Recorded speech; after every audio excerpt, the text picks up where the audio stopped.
Alléluia. Amen. Alléluia. Amen. Bienvenue dans la présence du Seigneur. Nous allons nous concentrer. Je sais qu'il n'y a pas assez de temps, mais nous allons nous concentrer pour peu de minutes pour partager avec le peuple de Dieu la parole de notre Seigneur Jésus-Christ. Alléluia. Amen. Seigneur Dieu, nous te rendons grâce et nous te bénissons. Merci de nous avoir réunis en ces lieux. Oh Père, tu as dit là où 2, 3 sont unis en mon nom, je suis. Tu n'as jamais dit que là où 50, là où 20, là où 60, là où 100 seront unis, mais là où 2, 3 seront là, moi je ne serai pas là. Tu n'as jamais dit ça, Seigneur. Tu as voulu nous montrer que tu n'es pas dans la masse, mais tu es dans la qualité. Tu es dans la petite quantité, Seigneur. C'est pourquoi, Père, je te demande de nous orienter dans ta parole. Je te demande de nous orienter dans ton évangile. Manifeste-toi, Jésus. Manifeste-toi, ô Dieu de gloire. Je disparais afin que tu te manifestes dans le nom de Jésus. Père, tout esprit de distraction, tout esprit d'intimidation est détruite dans le nom de Jésus. Je disparais afin que toi tu paraisses dans le nom de Jésus. Je proclame les oracles de l'Éternel. C'est pour cela que je m'efface, afin que les oracles de l'Éternel soient manifestés par le Saint-Esprit. Oh Seigneur, merci. Merci pour ta parole. Merci pour ta parole, Seigneur. Parle au-dedans de ton serviteur. Parle au-dedans de ton roi, Seigneur. Parle Jésus. Révèle-toi. Montre les signes au travers de cet évangile. Alléluia, du temps de la fin. Merci pour notre ministère. Merci Jésus pour l'église à laquelle nous commençons avec toi. L'esprit et l'épouse d'Isvien qui commence de nulle part. Qui commence... oui Seigneur, regarde cette atmosphère. On dirait comme si ça commence dans les vides. Mais tu es là, Jésus. Tu es là, oh Dieu. Les gens vont voir comment est notre ministère. Voilà comment elle se présente, Seigneur. Dans cet état, oh Dieu, noble. Tu es né dans un état noble. Et nous commençons ce ministère dans un état noble. Mais nous savons que d'ici peu, alléluia, tu vas te révéler grandement dans ce grand ministère. Et il y aura beaucoup de peuples, de toutes les langues, de toutes les tribus, de toutes les nations, dans le monde entier. Au nom de Jésus, j'essaie de prier avec action de grâce. Amen. Amen. Acclamons pour Jésus. Dans ce palais, tout s'écrit. Gloire. Dans ce palais, tout s'écrit. Gloire. Dans ce palais, tout s'écrit. Gloire. Gloire. Gloire. Gloire. Acclamons pour Jésus. Wouh! Sans plus tarder, nous allons partir dans le psaume 4 de la référence du premier chapitre qui dit sécurité dans la détresse. Pourquoi la Bible nous dit sécurité dans la détresse, bien-aimés? Regarde tout ce que le peuple de Dieu sont en train de traverser en ce moment. Dans ce moment chaotique. Dans ce moment critique. Alléluia. Amen. Dans ce moment apocalyptique. Dans ce temps de la fin. Regardez comment les signes du temps de la fin est en train de se révéler d'une manière spectaculaire. Parce que nous savons que Jésus-Christ avait déjà tout prédit bien avant la fondation du monde. Jésus-Christ savait tout ce qui devait arriver. Oui, regardez l'Ancien Testament. Parce que tous les enseignements que nous tirons dans l'Ancien Testament est l'ombre de l'accomplissement de la nouvelle alliance. Regardez, on nous a prédit dans Ésaïe la naissance du Messie, Jésus. Dans l'ancienne alliance, il n'était même pas encore né. Mais Ésaïe déjà prophétisé la naissance du Messie. Un fils nous est né, un fils nous est donné. Bien-aimés, regardez le moment à lequel on traverse aujourd'hui. C'était dans le moment déjà qui était prédit. Même dans l'Ancien Testament, si vous lisez dans Daniel, ce moment était prédit, imaginez-vous. Alléluia. Si vous lisez à l'époque de Paul, Paul dit, le Saint-Esprit parle dans Paul, il dit,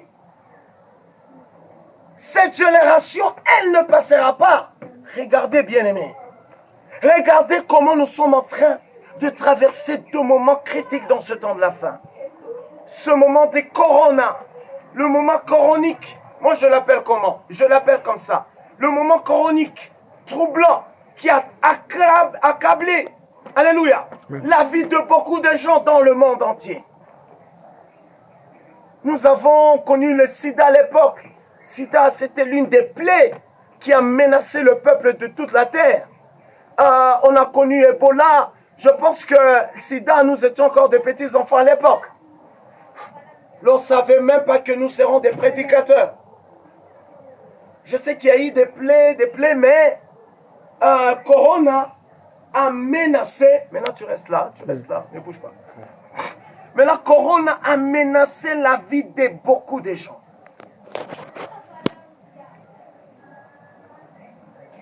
Le message qui est, si je vais dire seulement, dans la référence du premier chapitre de Psaume 4, la référence du premier chapitre dit sécurité dans la détresse. Regardez comment les gens sont décédés de la Corona. Alléluia. Amen. Alléluia. Regardez comment ils sont décédés de la Corona. Non, regardez comment ils sont décédés de la Corona. Mais regarde-moi et on est en vie. Jusque maintenant, nous sommes en vie. Paraît-il qu'il y a encore des décès. Mais moi et toi, on est toujours en vie.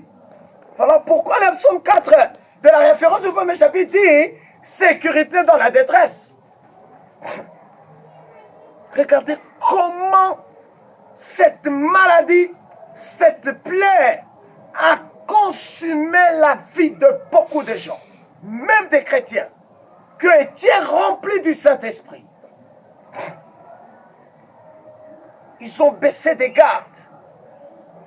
Et regardez quand on a fermé les églises, tout ça et là, il y a eu refroidissement de la foi. La foi de beaucoup d'enfants de Dieu s'est refroidie. Et malgré ça, beaucoup s'étaient prévu qu'ils meurent dans ce moment de trouble, de Corona.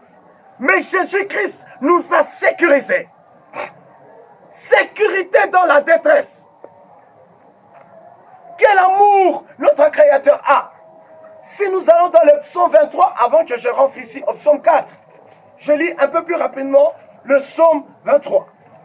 Alléluia. Amen. Alléluia. Amen. La Bible dit, dans la référence du premier chapitre de psaume 23, il dit le divin berger. Le divin berger.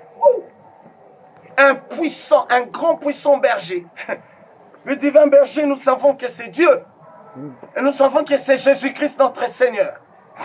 Lui, le Dieu de cet univers, qui nous a créés à son image et à sa ressemblance. Le divin berger. Le rôle du divin berger est de protéger son troupeau. Alléluia. Amen. Le rôle du divin berger est de protéger son troupeau. Même si ils sont à 2 millions et qu'il se perd un, le divin berger, alléluia, Amen. va abandonner le reste là si c'est à 1 900 000, alléluia, Amen. pour aller chercher l'agneau qui s'est égaré de la bergerie. Et vous comprenez le message du psaume 23, ça c'est la référence du premier chapitre qui nous dit le divin berger. Mais non, je veux maintenant lire le message. Psaume 23, chapitre, la Bible dit, Cantique de David. L'Éternel est mon berger. Je ne manquerai de rien. Il me fait reposer dans des verts pâturages herbeux. Alléluia. Amen. Il me dirige près des eaux paisibles. Il restaure mon âme. Il me conduit dans les sentiers de la justice à cause de son nom. Quand je marche dans la vallée de l'ombre de la mort, je ne crains aucun mal. Alléluia. Car tu es avec moi. Ta houlette et ton bâton me rassurent. Tu dresses devant moi une table en face de mes adversaires. Tu induis ma tête et ma coupe de bord. Oui, le bonheur et la grâce m'accompagneront tous les jours de ma vie et j'habiterai dans la maison de l'Éternel jusqu'à la fin de mes jours, acclamant pour le Seigneur. Alléluia. Amen. Alléluia. Amen. Alléluia. Amen. Nous comprenons que Dieu, il est notre divin berger. Si nous retournons maintenant dans le psaume 4 de la référence du premier chapitre,